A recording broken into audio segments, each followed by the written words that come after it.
Il était une fois, dans une petite maison au cœur de la forêt, une chèvre avec ses 7 petits chevreaux. Un matin, la maman chèvre devait partir chercher de la nourriture. Elle rassembla ses enfants et leur dit : « Je dois aller au village, mais prenez garde au loup. Ne lui ouvrez pas la porte. Souvenez-vous, ses pattes sont noires et sa voix est rauque. » Les chevreaux acquiescèrent tous en promettant de ne pas ouvrir la porte. Le loup, qui avait écouté derrière la fenêtre, attendit que la chèvre parte au loin. Il se précipita vers la maison et frappa à la porte. « C'est moi, votre maman, ouvrez-moi mes petits, j'ai quelque chose pour chacun d'entre vous. » Mais les chevreaux reconnurent la voix rauque du loup et crièrent : « Nous ne t'ouvrirons pas la porte, tu n'es pas notre maman. Elle a une voix douce. » Le loup courut vite chez le meunier et trempa sa patte dans le blanc de farine pour les faire paraître blanches. Ensuite, il se rendit chez le forgeron pour adoucir sa voix en buvant une potion spéciale. Convaincu qu'il pourrait maintenant tromper les chevreaux, il retourna à la maison et frappa de nouveau à la porte.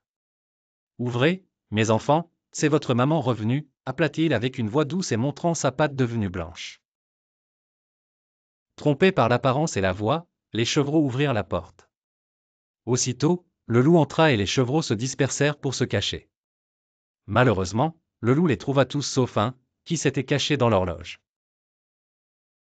Saturniné par son festin, le loup quitta la maison et s'allongea sous un arbre pour dormir. Peu après, la chèvre retourna à la maison et constata avec stupeur la porte fracturée. Aboiements plaintifs l'emmenèrent à l'horloge, d'où le plus jeune des chevreaux sortit pour lui raconter l'horrible histoire. La chèvre saisit un grand ciseau et du fil, puis suivit les traces du loup jusqu'à son arbre. Elle trouva le loup en plein sommeil et vit son ventre gonflé. Avec précaution, elle coupa son ventre et libéra ses petits qui ressortirent indemnes. Pour plonger le loup dans une confusion encore plus grande, elle remplaça leur poids par des pierres et recousit son ventre. Quand le loup se réveilla, il sentit une grande soif et se dirigea vers la rivière pour se désaltérer. N'ayant pas remarqué le subterfuge, il perdit l'équilibre vers l'eau, le poids des pierres l'entraîna au fond et il se noya. Les chevreaux dansèrent de joie autour de leur mère, qui les regardait avec amour. Grâce à son courage, elle avait sauvé ses enfants du danger redoutable.